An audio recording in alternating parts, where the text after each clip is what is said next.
Eh bien, bonjour à tous et à toutes. Donc, c'est Jean-Pierre de Cyberlibris.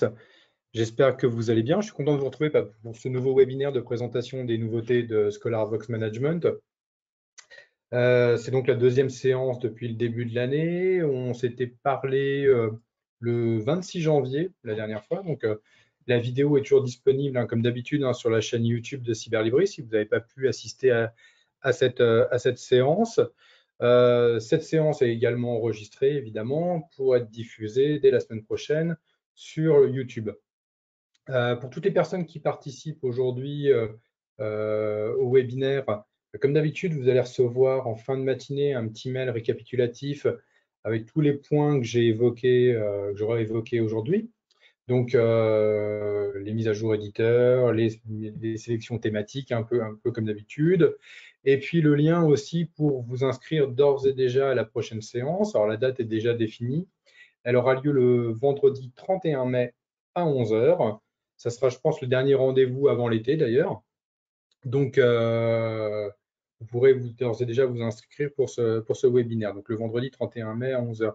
Pour les personnes pour qui c'est la première fois qui assiste pour la première fois à ce rendez-vous. Donc, juste pour mémoire et rapidement, c'est un petit rendez-vous qu'on organise tous les 2 mois, où on fait une rétrospective sur des nouveaux éditeurs qui peuvent rentrer dans le catalogue de ScholarVox, des grosses mises à jour éditeurs, et puis des sélections thématiques également. Donc, voilà.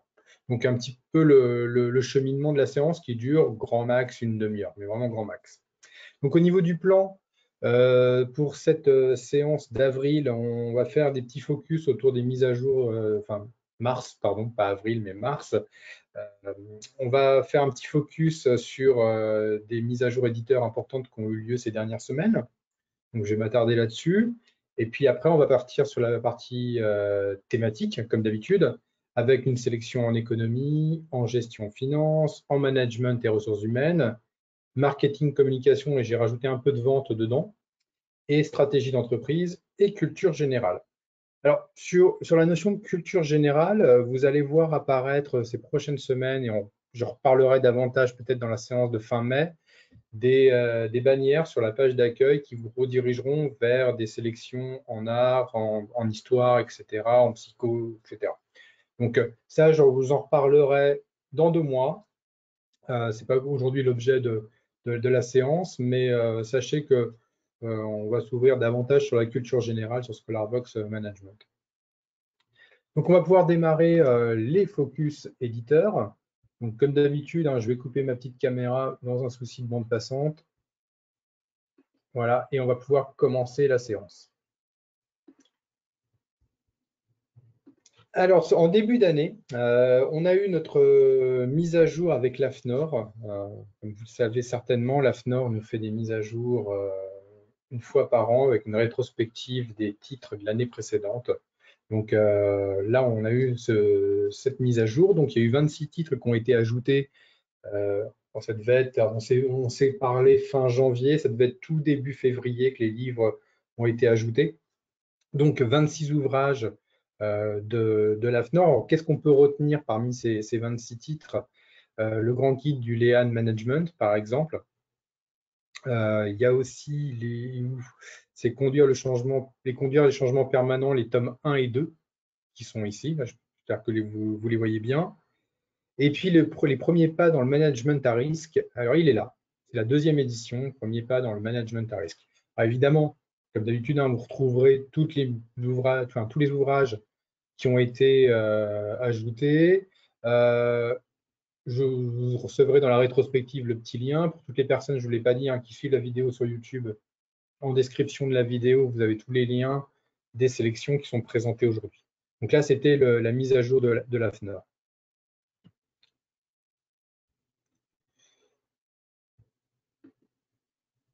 Autre mise à jour importante, c'est les nouveautés de chez EMS.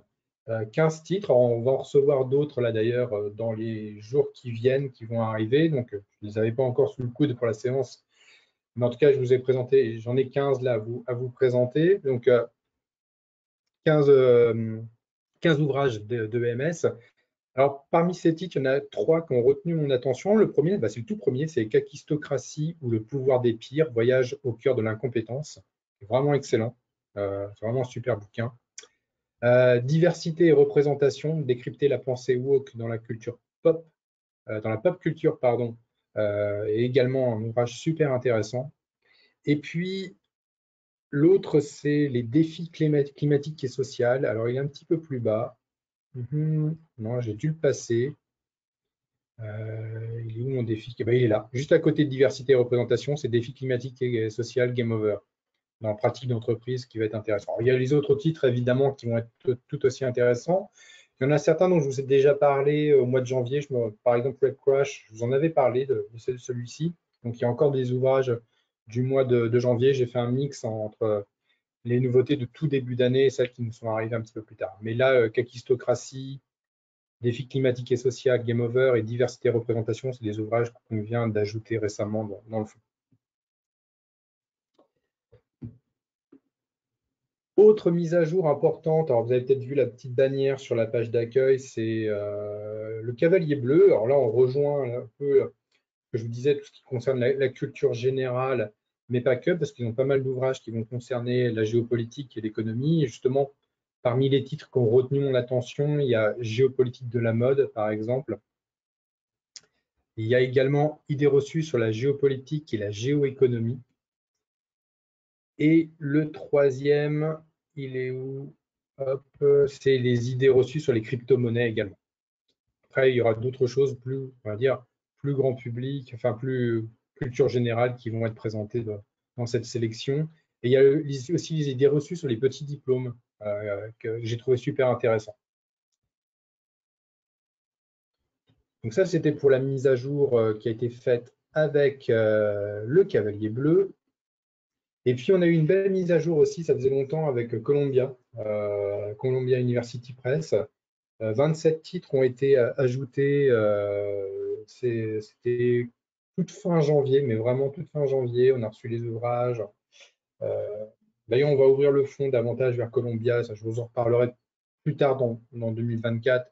Donc, il y a des choses qui vont arriver. Donc, pour l'instant, je mets ça de côté. Ça sera plus tard dans l'année, je pense, pour la rentrée de septembre-octobre.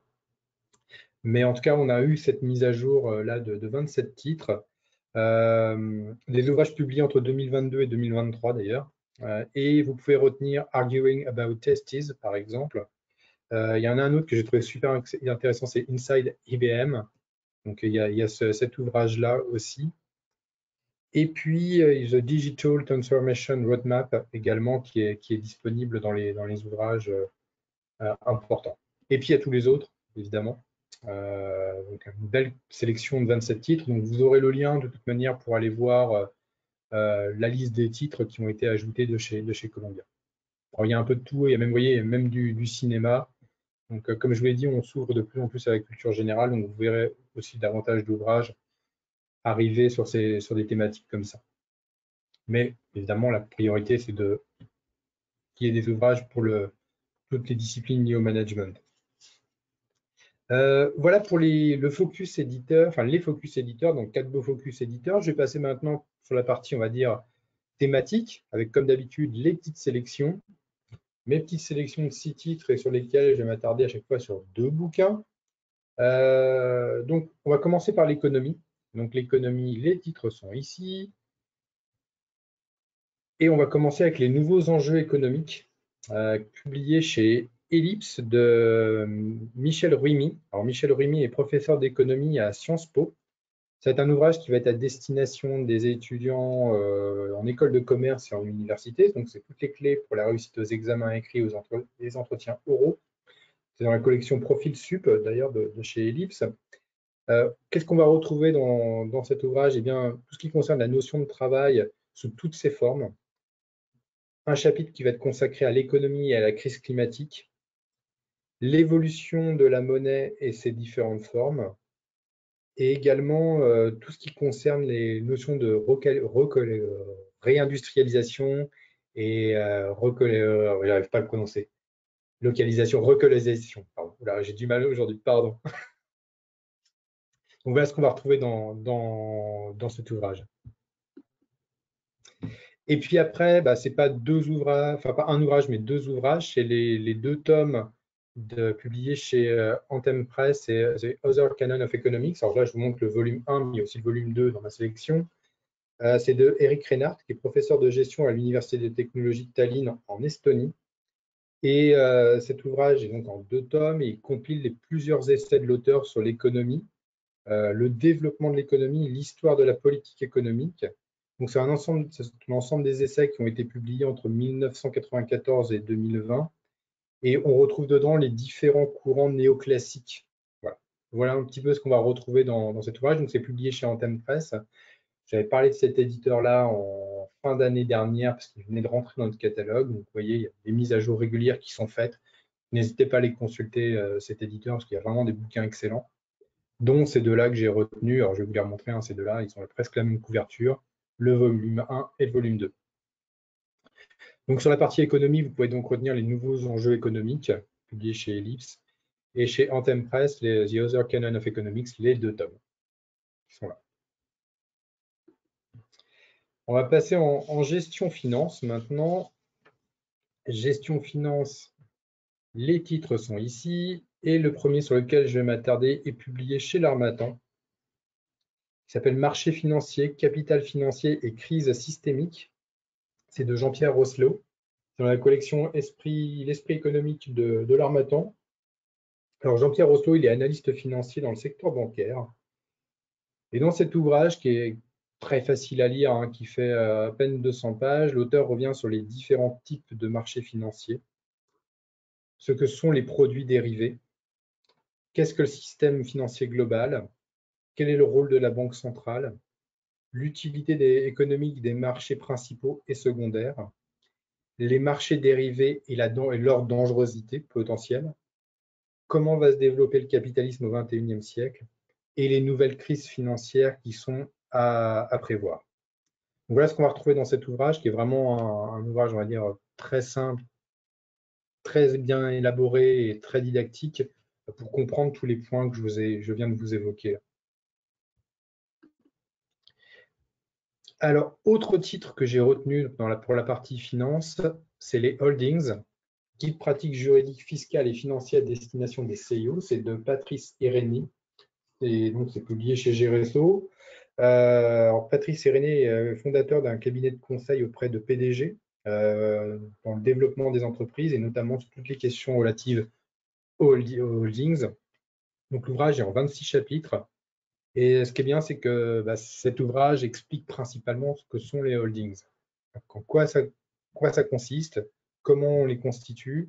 Donc, on va retrouver dedans qu'est-ce qu'une société de holding, quelle stratégie adopter pour une holding, comment se gère la croissance, comment on peut baisser les impôts et les charges sociales, et les plus-values de cession également. Voilà ce qu'on va retrouver dans cet ouvrage. Donc, pour des étudiants qui travaillent sur cette thématique, qui s'intéressent à cette thématique, parce que j'imagine qu'il n'y a pas beaucoup de littérature là-dessus, enfin, j'en connais pas beaucoup de mon côté, on va plutôt dire comme ça, et il y a cet ouvrage qui va être disponible, qui va être intéressant sur cette partie, donc les holdings. Alors, sur la partie gestion finance, on peut retenir marché financier, capital financier, crise systémique, publié chez l'Harmattan, et les holdings, publiés chez GRSO. Je vais passer maintenant sur la partie management et ressources humaines. Encore 6 titres ont été retenus. Et le premier titre, publié chez GRSO aussi, c'est le droit du travail en 250 thèmes incontournables, sous-titré droits et obligations des employeurs et des salariés dans la relation de travail. C'est de Amandine Lecomte, qui est consultante en droit social. C'est dans la collection chez GRSO Les guides pratiques. Et dans cet ouvrage, l'auteur revient sur dans quel environnement juridique s'organise le travail. Donc, comment s'organise un contrat de travail, comment s'organise le recrutement d'un salarié, comment s'organise également le départ d'un salarié. Donc, avec les droits et les devoirs de part et d'autre de l'employeur et du salarié à chaque fois. Tout est bien présenté dans cet ouvrage. Donc, pour des étudiants qui travaillent sur les RH, ça va être un ouvrage indispensable pour comprendre tout le fonctionnement du droit du travail. Alors, autre titre que j'ai retenu, eh ben, c'est le deuxième, il est juste à côté. C'est les jeunes, des travailleurs comme les autres. Comment les entreprises peuvent mieux répondre aux attentes des salariés. C'est de Suzy Canivec, qui est enseignante à l'UCO en management et sciences de l'information. Il s'est publié aux Presses des Mines. Et cet ouvrage part d'un constat que depuis plusieurs années, quelques années, une idée reçue court parmi les recruteurs, comme quoi les jeunes générations arrivant sur le marché du travail seraient victimes d'une épidémie de flemme. Sur quoi se repose ce cliché? Pourquoi? Pourquoi certains employeurs ou services RH constatent cela? Est-ce fondé? Et quelles sont les aspérités de la génération Z à l'égard du travail? Et comment également attirer et fidéliser les jeunes générations en milieu professionnel? Voilà ce qu'on va retrouver dans cet ouvrage, qui je pense va être super intéressant. Même chose pour des étudiants qui font plus ou moins partie de cette génération Z et qui arriveront sur le marché du travail, ça peut être intéressant pour eux également à comprendre. Et puis pour des futurs étudiants, enfin, pour des étudiants qui intégreront des services de RH plus tard, savoir comment recruter des jeunes, quelles sont leurs aspérités va être intéressant également aussi. Alors sur la partie management RH, vous pouvez donc retenir le droit du travail en 250 thèmes incontournables et les jeunes des travailleurs comme les autres, publiés aux Presses des Mines, également disponibles. Et puis il y a les autres ouvrages que j'ai retenus également, que vous retrouverez dans la petite sélection. Alors on va passer sur la partie marketing, communication et vente, parce que j'ai rajouté de la vente là cette fois-ci, parce qu'il y avait pas mal de bouquins de vente qui étaient disponibles. Et les bouquins que j'ai retenus, eh bien, ils sont tout en bas. Il y a tout d'abord le marketing digital de arrobase à Z, stratégie et outils pour mieux interagir avec vos audiences. L'ouvrage est de Yann Gouvernec, qui est PDG de Visionary Marketing, et Hubert Kratirov, qui est professeur de marketing à l'EM Paris et Montréal. Donc, c'est un ouvrage de référence sur le marketing digital avec de nombreux schémas, exercices qui sont présentés dans l'ouvrage. L'ouvrage est en 7 parties d'ailleurs. Donc tout d'abord, qu'est-ce qui définit le marketing digital? Qu'est-ce que le marketing digital de demain? Qu'est-ce qu'une stratégie digitale? Et comment positionner sa marque sur le net? Et comment développer des communautés? Voilà ce qu'on va retrouver dans cet ouvrage. Donc je ne vous ai pas cité les 7 parties, je vous en ai cité quelques-unes. Voilà un petit peu l'idée qu'on va retrouver dans cet ouvrage qui est publié chez Erol, si je ne vous l'avais pas dit.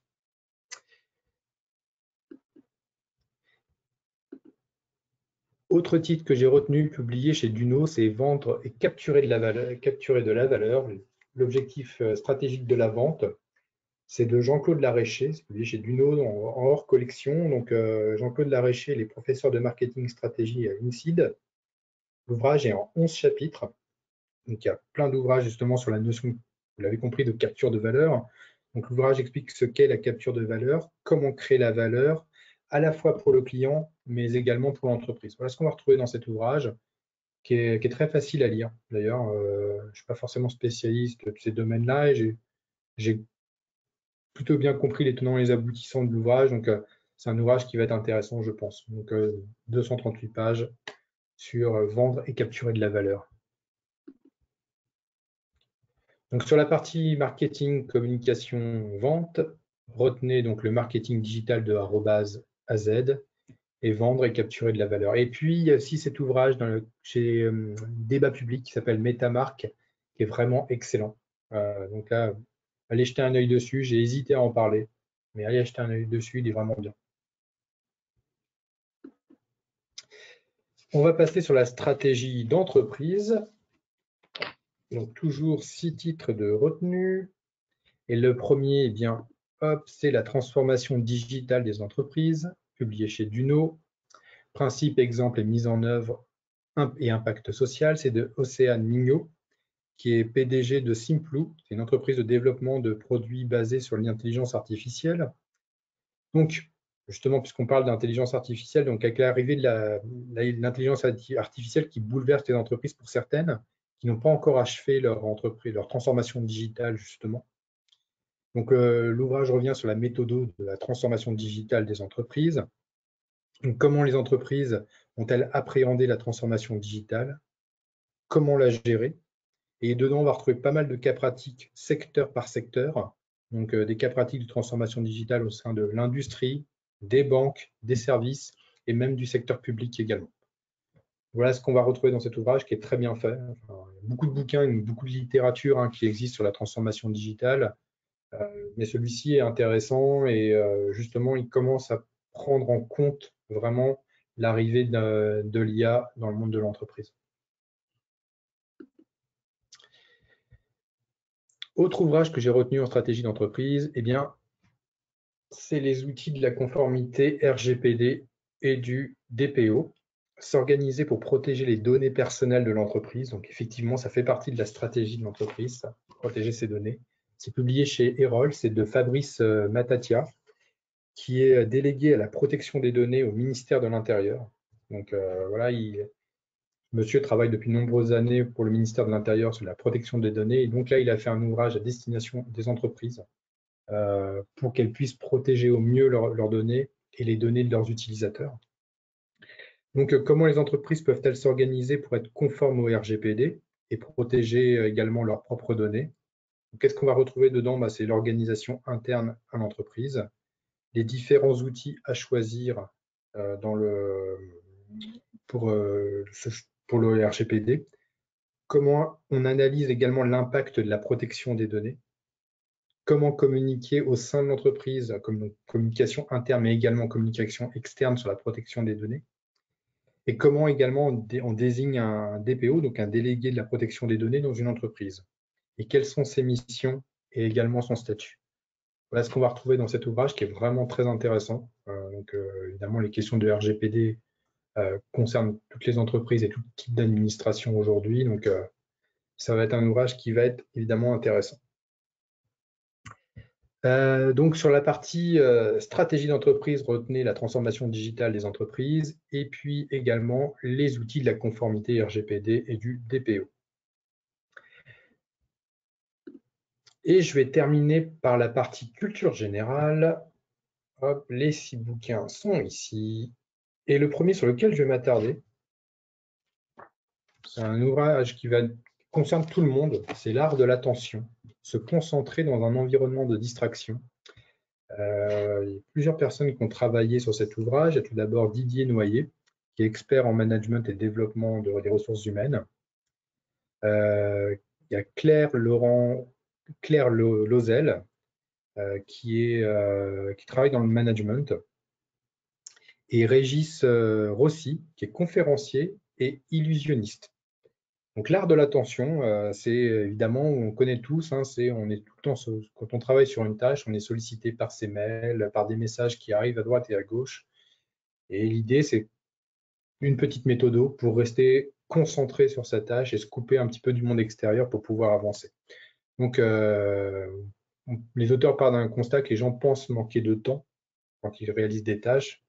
Et l'idée, c'est que plutôt, ils sont distraits par d'autres choses. Donc, comment on développe son attention, comment on l'améliore. Donc, les auteurs reviennent sur comment fonctionne l'attention, le rôle des écrans dans l'inattention, justement, ou dans le fait quand on est distrait. Donc, comment on évite également de se disperser, comment se concentrer, comment également créer des habitudes. C'est plus un ouvrage qui va être une petite méthode de travail pour pouvoir évidemment se couper de toutes les distractions qui peuvent exister autour lorsqu'on travaille. C'est vraiment intéressant. Moi, comme tout le monde, je suis victime de ça, de perte d'attention quand je travaille. Eh bien, dans cet ouvrage, il y a pas mal de petits tips, de petits conseils qui vous permettent de rester concentré. Autre ouvrage que j'ai retenu, c'est le TOEIC, publié chez Ellipse, de Marie-Virginie Speller. Alors, TOEIC Made Simple. Alors, Marie-Virginie Speller, elle est professeure de mathématiques, mais elle est également préparatrice dans divers concours. Donc, elle accompagne des personnes qui préparent des concours. Donc, c'est un ouvrage qui va évidemment aider à la préparation du TOEIC. Donc, dans les différentes épreuves du TOEIC, il y a des rappels dedans de la grammaire anglaise, des exercices d'application, de la compréhension de texte, du vocabulaire et des tests blancs avec des corrigés. Voilà ce qu'on va retrouver dans cet ouvrage. Donc, qui, je l'espère, va être indispensable et important pour préparer le TOEIC. Voilà, sur la partie culture générale, vous pouvez donc retenir l'art de l'attention et TOEIC Made Simple. Donc, vous trouverez aussi les autres ouvrages que j'ai retenus, il n'y a pas de problème. Donc, n'hésitez pas à les consulter. Ils sont dans le lien que je vous enverrai. Voilà, je vous remercie beaucoup de votre attention pour ce webinaire de présentation des nouveautés ScholarVox Management. J'espère que ça vous a plu, que, comme d'habitude, vous avez repéré des ouvrages qui pouvaient vous intéresser. On se retrouve le 31 mai. Donc, dans le petit mail que je vous enverrai en fin de matinée, vous retrouverez le lien pour pouvoir vous inscrire d'ores et déjà, ainsi que tous les liens des sélections que j'ai présentées ce matin, et également le replay de la séance d'aujourd'hui. Voilà, donc la semaine prochaine, la vidéo sera sur YouTube, et sur YouTube, vous retrouverez en description de cette vidéo tous les liens que j'ai évoqués aujourd'hui. Je vous remercie beaucoup, je vous souhaite une bonne journée, je vous dis à très bientôt, et puis bonne lecture également sur ScholarVox. Au revoir.